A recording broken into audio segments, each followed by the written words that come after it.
Even if your job is that of a hangman, you can still do it compassionately.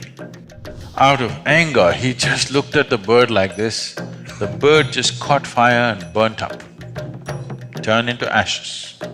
What is there for me to learn from a butcher? I'm a Brahmin.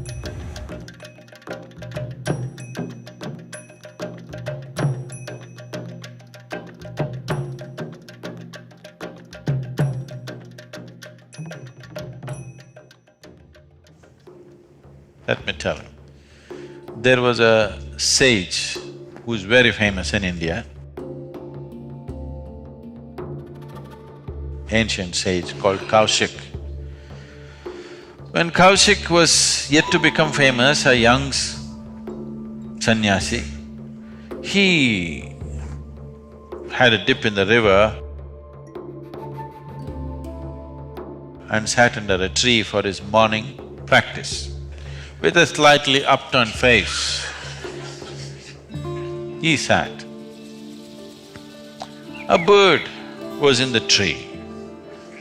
It does its things. So, it's not its fault, there is gravity. And it came and landed straight on his face. An upturned face, you know. It's a dangerous way to sit under a tree. So, he got so furious. Just now he had a dip in the river and he's trying to meditate and this bird splashed in his face. Out of anger, he just looked at the bird like this, the bird just caught fire and burnt up, turned into ashes. So he felt really nice, okay, this is good, working. Then he finished his practice and everything, and for the day's meal, because people on the spiritual path are not supposed to earn their living, they are supposed to beg and eat, so he went. So he went to the town, stood in front of a house and said, "Bhikshan dehi," that means, "I've come for alms." Generally in the tradition, if a person who is on the spiritual path comes and asks for food, even if your children are not eaten, first thing is give it to him, because he doesn't own anything, he doesn't have anything and he's on a higher pursuit, so he must be fed. That is the culture. So he said, "Bhikshan dehi." From inside, a lady's voice said, "I'm coming, please wait." He raised his voice and said, "Bhikshan dehi."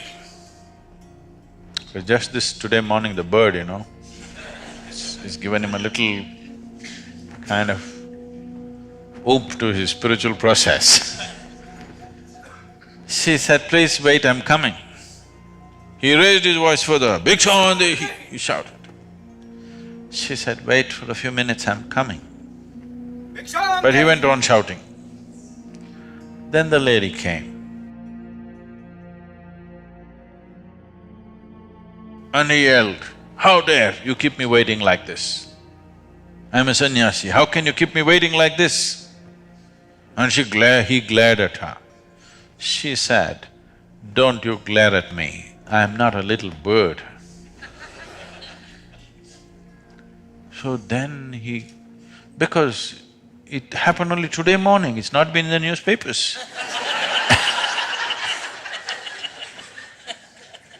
And those days nobody could tweet except the birds, and the bird is dead.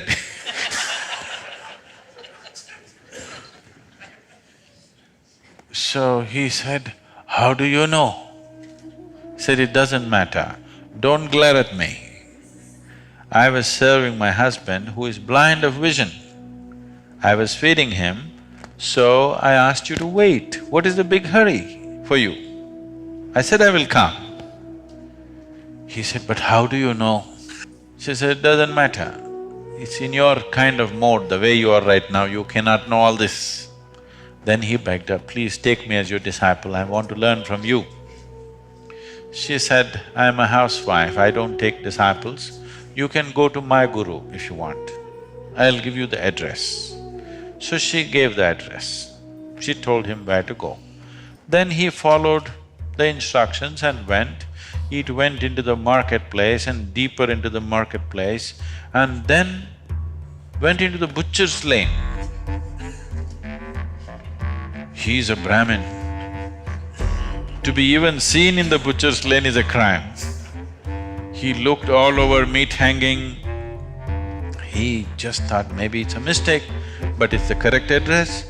He inquired, people pointed in this direction and he went. Then he asked around, people said, okay, this is the man there. And he's all blood splattered and cutting meat. He thought, for sure there must be a mistake. This is not it. Even if it's true, I'm not willing to learn from a butcher. What is there for me to learn from a butcher? I'm a Brahmin. He was about to turn away. The butcher said, he called him by the name and he said, come, I know she sent you. Now he went and stood there. This whole blood and gore, he couldn't stand it, but he just stood there amazed. Now he went there, that woman knew about the bird, he comes here, this guy already knows about this woman sending. He waited. The butcher said, wait, I'll just finish this work and I'll come and see you. He just stood there. Then he finished his work, closed it, and then he walked. He walked 3 feet away from him, because walking next to a butcher who's actually… he's seen him chopping. Then the butcher talking to him, he said, just come, let me take you home, we will talk there. He went with him. He made him sit down and went inside.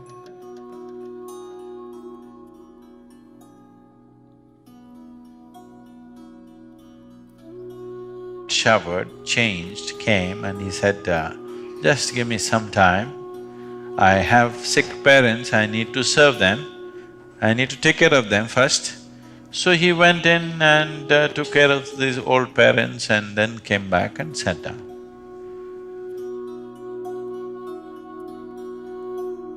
Then he asked, I want to know how to know this, what you know. Morning, that lady knew about the bird. Before I come, you know about me. How is this? I want to know this. He said, just learn to take care of something with absolute involvement. Something, it doesn't matter what. She takes care of her blind husband, I take care of my old parents. And when I chop these animals, I chop it with minimizing their suffering to whatever. I have chosen to be a butcher because if somebody else becomes a butcher, he may hurt the animals. I have become a butcher because I thought I could do it best. If I leave it to somebody else, they may do it somehow. So, not very different. Criminal lawyer do it compassionately, what's the problem? You may do lawyer's work, you may do some other work, it doesn't matter. All kinds of things need to be done in the world, you have to do it.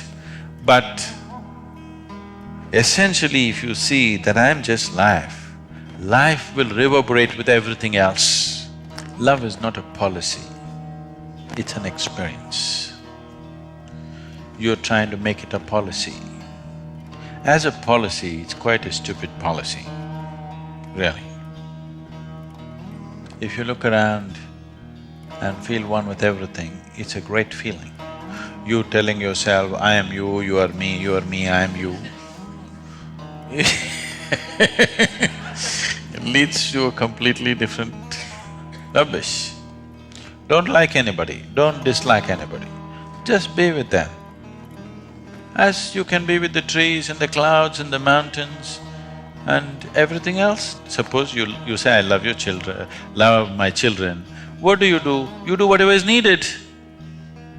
Yes or no? Isn't that what love is about? You do only what's needed, you're not prejudiced. So prejudice happens. because you identified with something or the other. When I say prejudice, you need to understand, the moment the mind gets identified with something, you have a certain kind of prejudice. If you say, I'm a man, you have a very male kind of prejudice, which is, you won't know. Others think you're something else, you know? They have bad names. Others. The moment you say, I'm Indian, you have an Indian kind of prejudice. Whatever identity you take, your mind works only around that and it makes it look like it's all right, that particular thing, whatever you identified with.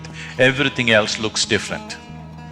So essentially spiritual process means not identifying with something new, learning to live here without any sense of identity, learning to live here just as life, because that's what you really are, isn't it?